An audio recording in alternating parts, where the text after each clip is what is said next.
Hello दोस्तों, आप सभी का स्वागत है इस प्यारी सी बड़ी क्लास में। आज की वीडियो से हम लोग एक और नए चैप्टर की शुरुआत करेंगे जिसका नाम है क्या, त्रिकोणमिति, और जो कि क्लास 10th की गणित का एक पार्ट है। तो इसी की चर्चा आज हम लोग करने वाले हैं, तो जिसका नाम है क्या, त्रिकोणमिति। इस वीडियो में हम लोग त्रिकोणमिति को बेसिक तौर तरीके से समझने का प्रयास करेंगे। तो चलिए स्टार्ट करते हैं बिना देरी किए। चैप्टर नंबर 8 जिसका नाम है क्या, त्रिकोणमिति। त्रिकोणमिति।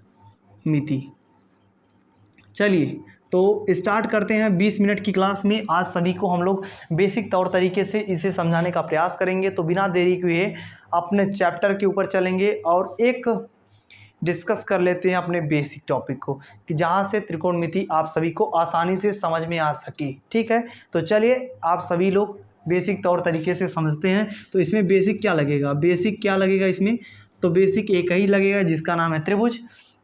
इसमें इस चैप्टर को पढ़ने के लिए केवल एक टॉपिक है जिसका नाम है समकोण त्रिभुज और क्या, त्रिभुज। इसी दो बात को हम लोग समझ लेंगे, उसके बाद अपने चैप्टर को शुरू कर देंगे। तो आगे चलते हैं। तो पहला नाम क्या आएगा, त्रिभुज। त्रिभुज किसे कहते हैं तो जानना जरूरी है। त्रिभुज किसे कहते हैं, तो त्रिभुज कैसा दिखता है, तो त्रिभुज ऐसा दिखता है, दिखने में ऐसा। तो इसकी परिभाषा क्या है, ज़्यादा डेप्थ में नहीं जाने वाले हैं, सिर्फ हम लोग थोड़ी सी बात चर्चा करके उसके बाद अपने चैप्टर की शुरुआत कर लेंगे।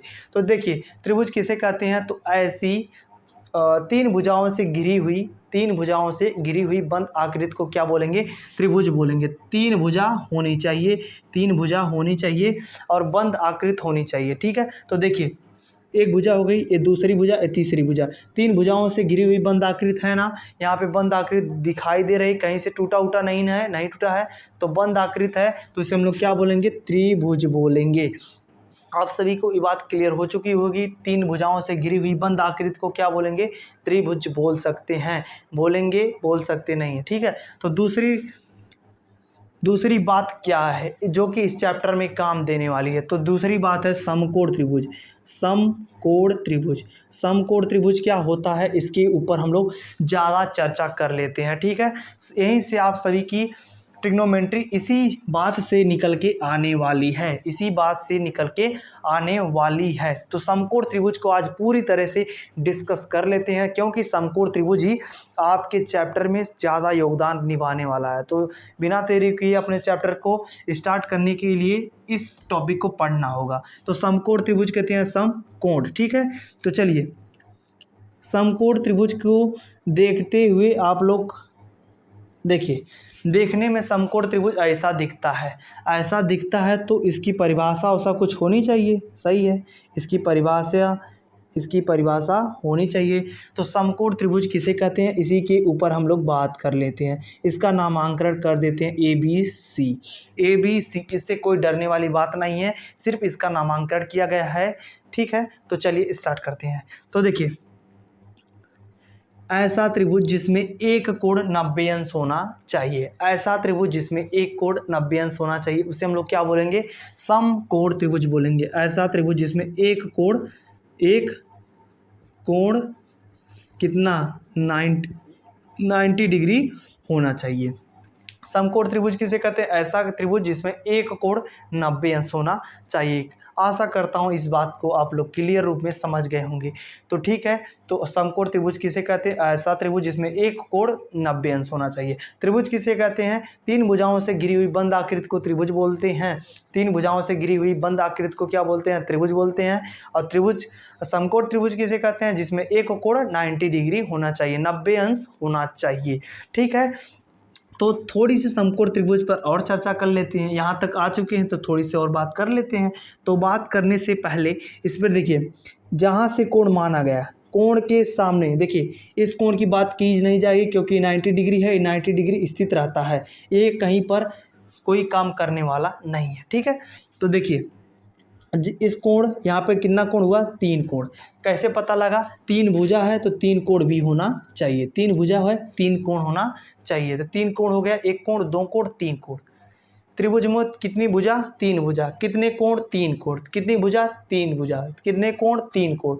तो यहाँ पर भी 3 कोण होने चाहिए। तो देखिए यहाँ पर पहला कोण, यहाँ पे दूसरा कोण, यहाँ पे तीसरा कोण। ठीक। अब दूसरा कोण जो समकोण त्रिभुज में होता है वह स्थित होता है, वह कहीं पर यहाँ इधर उधर काम नहीं करता है, सिर्फ ये दो भुजा और ये दो कोण काम करते हैं। तो दो कोण काम करते हैं तो इसी के ऊपर बात करते हैं। तो देखिए, कोण के सामने वाली जो भुजा होती है उसे हम लोग क्या बोलते हैं, लंब बोलते हैं। कोण के सामने वाली भुजा को हम लोग क्या बोलते हैं, लंब। कोण के सामने वाली भुजा को लंब बोलते हैं। ठीक, आशा करता हूँ समझ में आ गया होगा। कोण के अभी इस पर डिस्कस नहीं करेंगे, इस पे आगे वाले त्रिभुज को लेकर इस कोण की बात कर लेंगे। ठीक है, डरिएगा मत। कोण के सामने वाली भुजा को लंब बोलेंगे जहाँ पर कोण स्थित है, जिस भुजा पर स्थित है, जिस भुजा पर स्थित है उसे हम लोग क्या बोलते हैं मेरे दोस्तों, उसे बोलते हैं आधार। क्या बोलते हैं, आधार। मतलब कि यहाँ से तैयार हुआ है, यहाँ से तैयार हुआ है। तो देखिए, ठीक है, तो देखिए कोण के सामने वाली भुजा को लंब बोलते हैं, जहाँ पर कोण बनता है उसे क्या बोलते हैं, आधार। और सबसे लंबी जो भुजा रहेगी त्रिभुज में, सबसे जो लंबी भुजा रहेगी उसी को नाम देते हैं कर्ण। उसी को नाम देते हैं कर्ण। इसे बोलते हैं परपेंडिकुलर। ठीक है, ये परपेंडिकुलर होता है, ये हाइपोटेनियस होता है, एक क्या होता है, बेस होता है। ठीक है, आशा करता हूँ इंग्लिश आई होगी कि हाइपोटेनियस, परपेंडिकुलर, ये होगा बेस। इसी बात को समझने का पूरी तरह से प्रयास कीजिएगा। कोण के सामने वाली भुजा को क्या बोलते हैं, लंब बोलते हैं। सबसे लंबी भुजा जो होती है उसे कर्ण बोलते हैं, और जहाँ पर कोण बनता है उसे हम लोग आधार बोलते हैं। अगर हम मान लिए कि कोण ए है, कोण ए के सामने वाली भुजा को क्या बोलेंगे, इसी के ऊपर हम लोग डिस्कस कर लेते हैं। तो चलिए अगले पार्ट में चलते हैं। ठीक है, यहीं से अगले त्रिभुज में चलते हैं। तो मान लेते ए बी सी, समझिएगा थोड़ी थोड़ी बात। यहाँ पर ए बी सी, अभी इस कोण को नहीं मानेंगे, इस कोण को मानते हैं। तो कोण के सामने वाली भुजा को क्या बोलेंगे, कोण के सामने वाली भुजा को सीधे बोलेंगे लंब। कोण के सामने वाली भुजा के बोलेंगे लंब। और किस भुजा पर बना है कोण, इस भुजा पर कोण बना है, इस भुजा पर कोण बना, तो इसे हम लोग क्या नाम दे देंगे, आधार। आधार, इसी भुजा को हम लोग नाम देंगे क्या, आधार। और सबसे लंबी भुजा का नाम क्या हो जाएगा, सबसे लंबी भुजा का नाम हो जाएगा कर्ण। सबसे लंबी भुजा का नाम हो जाएगा कर्ण। आशा करता हूँ ये दोनों बात आप सभी को क्लियर हो गई होगी। दो त्रिभुज लिए हैं, दोनों त्रिभुज से आप सभी को बात क्लियर होनी चाहिए। कोण के सामने वाली भुजा को सीधे बोलेंगे लंब, कोण के सामने वाली भुजा को लंब, सबसे लंबी भुजा को कर्ण, और जहाँ पर कोण बनता है उसे क्या बोलते हैं, आधार बोलते हैं। समकोण त्रिभुज में इतनी ही बात करनी थी। इसी के ऊपर हम लोग आगे ट्रिग्नोमेट्री का यूज करेंगे अगले वीडियो में, लेकिन यहाँ पर हम लोग त्रिकोणमिति की आज शुरुआत कर देते हैं। तो चलिए अब त्रिकोणमिति को तोड़ते हैं, त्रिकोणमिति को तोड़ लेते हैं। यहाँ पे त्रि इसे तोड़िए, कोण को इधर तोड़िए, मिति को इधर तोड़ लेते हैं। तो त्रि मतलब होता है क्या, तीन। त्रि मतलब क्या होता है मेरे दोस्तों, तीन। कोण मतलब क्या होता है, कोण। ठीक है, कोण मतलब क्या होता है, कोण। कोण की परिभाषा क्या है, दो रेखाओं के बीच जो झुकाव होता है उसे हम लोग क्या बोलते हैं, कोण बोलते हैं। ठीक है, अब मिति मतलब क्या होता है मेरे दोस्त, मिति मतलब होता है मापना। मिति मतलब मापना, जहाँ पर तीन कोणों का मापन किया जाएगा तो यहाँ पर हम लोग ट्रिग्नोमेट्री का यूज करने वाले हैं। ठीक है, आशा करता हूँ ये तीनों बात आप सभी को क्लियर हो गई होगी।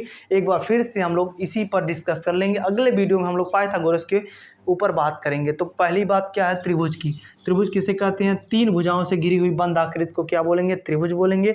समकोण किसे कहते हैं, समकोण त्रिभुज किसे कहते हैं, ऐसा त्रिभुज जिसमें एक कोण कितना होता है, एक कोण 90 अंश, उसे हम लोग क्या बोलेंगे, समकोण त्रिभुज बोलेंगे।